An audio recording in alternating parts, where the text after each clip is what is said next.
बहुत समय पहले की बात है। विजयनगर नाम का राज्य था। वहां के राजा थे कृष्णदेव राय। वह हमेशा अपनी प्रजा और राज्य के सुख व शांति के लिए काम करते रहते थे। उनके राज्य में तेनालीराम नाम का एक कवि भी था, जो बेहद ही चतुर और बुद्धिमान था। इसी कारण राजा बिना उसकी सलाह के कोई भी काम नहीं करते थे। यही बात राज्य के सभी दरबारियों को बहुत खटकती थी और वो मौका ढूंढते रहते थे कि कब उन्हें तेनालीराम को नीचा दिखाने का मौका मिले। एक दिन राजा ने सभी मंत्रियों और दरबारियों को राज्यसभा में हाजिर होने को कहा। उन्होंने सभी को संदेश भिजवाया कि उन्हें किसी सवाल का जवाब चाहिए, जिसका उत्तर जानने के लिए वह बहुत उत्सुक है। राजा के संदेश पर अगले दिन सभी दरबारी और मंत्रीगण राज्यसभा में उपस्थित हो गए। सभी जानने के लिए बेताब थे कि आखिर राजा किस सवाल का उत्तर जानना चाहते हैं। तभी राजा ने सभी लोगों का राज्यसभा में स्वागत करते हुए कहा, बचपन में मैंने एक जगह का नाम सुना था, जिसे दुनिया में सबसे सुंदर माना जाता है। वह है स्वर्ग।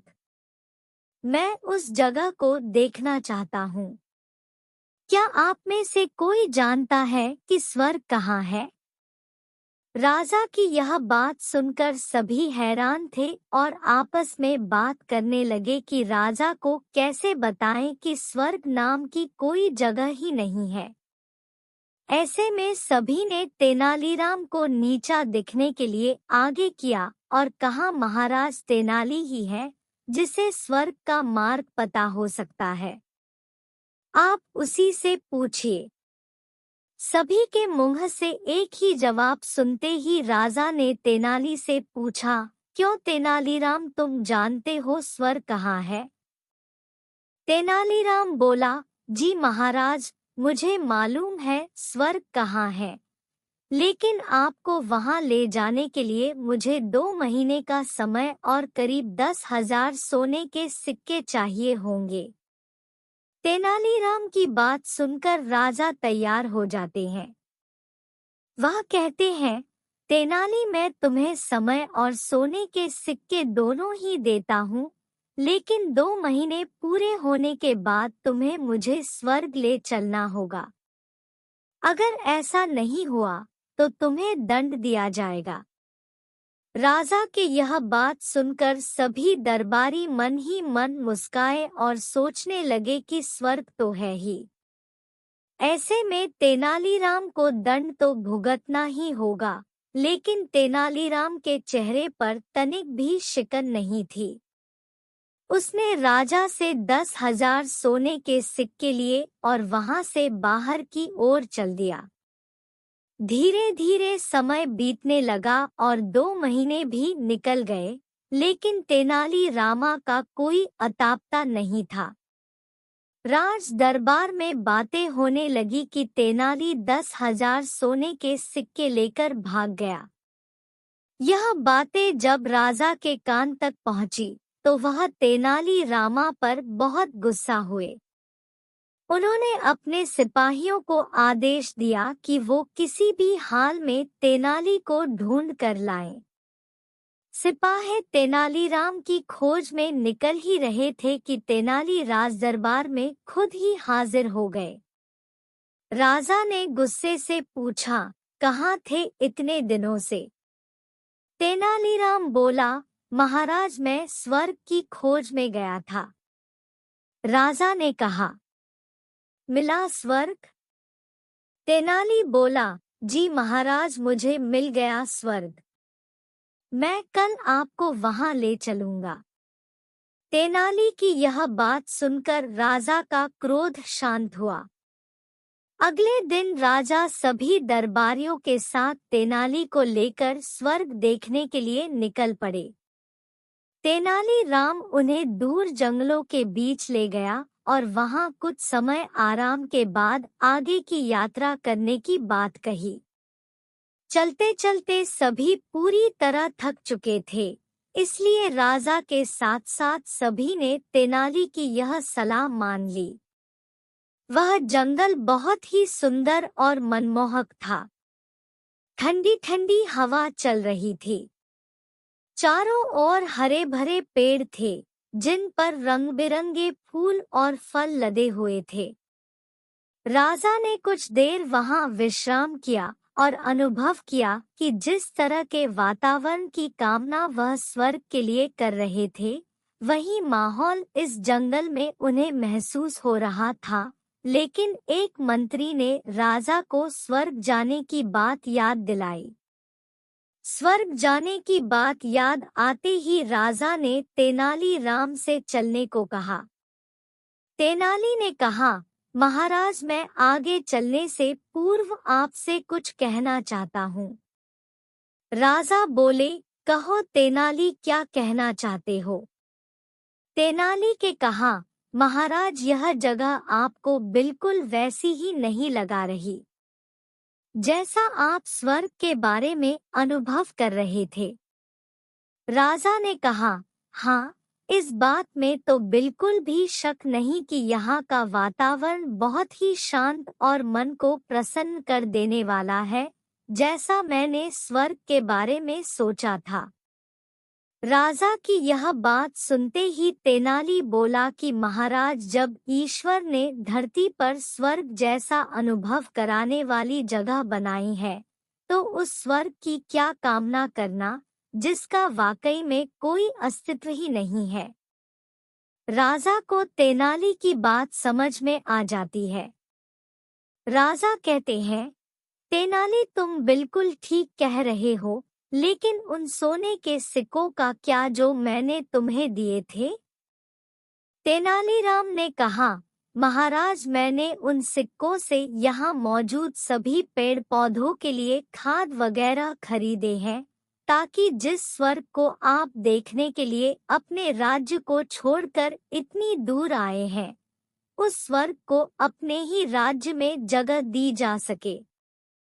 तेनाली की यह बात सुनकर राजा खुश हो जाते हैं और राज्य लौटकर तेनालीराम को उसकी बुद्धिमानी के लिए इनाम देते हैं। कहानी से सीख। तेनाली रामा और स्वर्ग की खोज कहानी से सीख मिलती है कि बुद्धि से अगर काम लिया जाए तो कोई भी काम असंभव नहीं होता। बस जरूरत होती है सही दिशा में सोचने की। विजयनगर साम्राज्य के राजा कृष्णदेव की मां अधिक उम्र हो जाने के कारण अक्सर बीमारे रहने लगी थी। राजा ने उनके उपचार के लिए कई वैद्य बुलाए। उनका सफल उपचार कराने की लाख कोशिश की, लेकिन स्वास्थ्य में सुधार आने की जगह उनकी मां की सेहत दिन-ब-दिन बिगड़ती चली गई। जब उनकी मां को महसूस हुआ कि अब वह नहीं बच पाएंगी, तो उन्होंने राजा को अपने पास बुलाया और कहा, मुझे आम बहुत पसंद है, इसलिए मैं ब्राह्मणों को आम दान करना चाहती हूँ। उनका मानना था कि इस प्रकार उन्हें मरने के बाद स्वर्ग में जगह मिलेगी, लेकिन उनकी यह इच्छा पूरी होती उससे पहले ही राजा की मां की मृत्यु हो गई। मां की इच्छा पूरी न कर पाने के कारण राजा बहुत उदास रहने लगे। उन्होंने अपनी मां की अंतिम इच्छा को पूरा करने के लिए कुछ ब्राह्मणों को अपने पास बुलाया और उन्हें पूरी बात बताई। वहां आए ब्राह्मणों ने राजा की बात सुनने के बाद आपस में मंत्रणा की और कहा, हे राजन, आपकी मां ने मृत्यु से पहले आम दान करने की प्रबल इच्छा जताई थी, जो पूरी न हो सकी। ऐसे में उनकी आत्मा इधर-उधर भटकती रहेगी। इसलिए आपको अपनी मां की आत्मा की शांति के लिए उपाय करना चाहिए। ब्राह्मणों के मुंह से यह बात सुनकर राजा ने कहा, आप हमें बस उपाय बताइए, अपनी माँ की आत्मा की शांति के लिए मुझसे जो बन पड़ेगा मैं करूँगा। राजा के हामी भरते ही सभी ब्राह्मण मन ही मन प्रसन्न हुए और बोले, राजन, आपको अपनी माँ की पुण्यतिथि पर ब्राह्मणों को भोजन कराने के साथ सोने के आम दान में देने चाहिए, तभी आपकी माँ की आत्मा को शांति मिलेगी। राजा ने ब्राह्मणों की बात मान ली और उन्हें अपनी माँ की पुण्यतिथि पर भोजन करने के लिए बुलाया और प्रत्येक ब्राह्मण को सोने के आम दान में दिए। जब इस बात का पता तेनालीराम को चला तो उसे सारा माजरा समझते देर नहीं लगी। तेनालीराम बहुत ही चतुर और बुद्धिमान था। वह समझ गया था कि ब्राह्मणों ने राजा की भावनाओं का लाभ उठाते हुए अपने लालच के कारण सोने के आम दान करने की बात कही थी। इसलिए उसने मन ही मन योजना बनाई कि वह उन लालची ब्राह्मणों को उनके किए का सबक जरूर सिखाएगा। तेनालीराम ने योजना के अनुसार ब्राह्मणों को अपनी मृत माँ की आत्मा की शांति कराने का निमंत्रण भेज दिया। ब्राह्मण जानते थे कि तेनालीराम महाराज का सलाहकार और राजकवि है। इस कारण वह दान में उन्हें काफी कुछ दे सकता है। इसलिए सभी ब्राह्मणों ने तेनालीराम का निमंत्रण स्वीकार कर लिया और तेनालीराम की माँ की पुण्यतिथि पर उसके घर जाने का फैसला किया। तय समय पर सभी ब्राह्मण तेनालीराम के घर पहुंच गए। तेनालीराम ने सभी ब्राह्मणों को बड़े ही आदर और सत्कार के साथ घर में बिठाया और स्वादिष्ट भोजन कराया। जब सभी ब्राह्मण भोजन कर चुके तो तेनालीराम ने अपने घर के नौकर से लोहे की गर्म सलाखें लाने को कहा।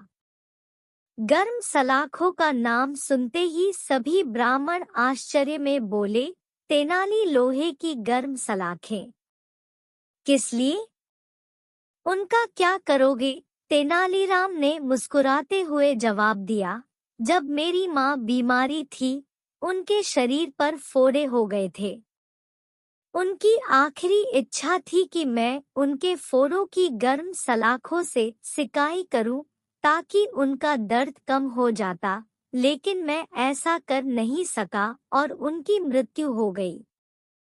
यही उनकी आखिरी इच्छा थी, तो अब मैं आप सभी को गर्म सलाखों से दागूंगा, जिससे मेरी माँ की आत्मा को शांति मिल जाएगी। तेनालीराम की इन बातों को सुनकर सभी ब्राह्मण थर-थर कांपने लगे। वे बोले, अरे तेनालीराम, हमें दागने से तेरी माँ के आत्मा को शांति कैसे मिल सकती है? इस पर तेनाली ने जवाब में कहा, जब आपको दान में सोने के आम देने से महाराज की माँ की आत्मा को शांति मिल सकती है, तो फिर आपको गर्म लोहे की सलाखों दागने पर मेरी माँ की आत्मा को शांति क्यों नहीं मिल सकती? अब सभी ब्राह्मणों को समझ आ गया था कि तेनालीराम क्या कहना चाह रहा है। उन्होंने अपनी गलती की माफी मांगी और सभी सोने के आम, जो उन्हें राजा से दान में मिले थे, तेनालीराम को दे दिए। जब राजा को इस पूरे मामले का पता चला तो वह तेनालीराम पर बहुत नाराज हुए। उन्होंने तेनालीराम को बुलाया और कहा, अगर तुमको सोने के आम चाहिए ही थे तो मुझसे मांग लेते। इस तरह से लालचवश ब्राह्मणों को परेशान क्यों किया? राजा की बात सुनकर तेनालीराम ने कहा, महाराज, मुझे क्षमा करें। मैं बिल्कुल भी लालची नहीं हूँ। न ही मुझे वह सोने के आम चाहिए थे। मैं तो बस यह ब्राह्मणों की लालची प्रवृत्ति को रोकने की कोशिश कर रहा था। जब आपकी माँ की आत्मा की शांति के लिए ब्राह्मण सोने के आम ले सकते हैं, तो फिर मेरी माँ की आत्मा की शांति के लिए लोहे की गर्म सलाखें क्यों नहीं झेल सकते? राजा को भी अब तेनालीराम की बात अच्छे से समझ आ गई थी। उन्होंने सभी ब्राह्मणों को राजदरबार में बुलाया और दोबारा लालच के कारण ऐसा कोई भी काम न करने को कहा। ब्राह्मणों ने भी राजा से अपने किए की क्षमा मांगी और सदा के लिए लालच त्यागने की बात कही। कहानी से सीख। तेनालीराम और सोने के आम कहानी से यह सीख मिलती है कि लालच का फल हमेशा बुरा ही होता है। इसलिए लालच को कभी भी मन में घर नहीं करने देना चाहिए।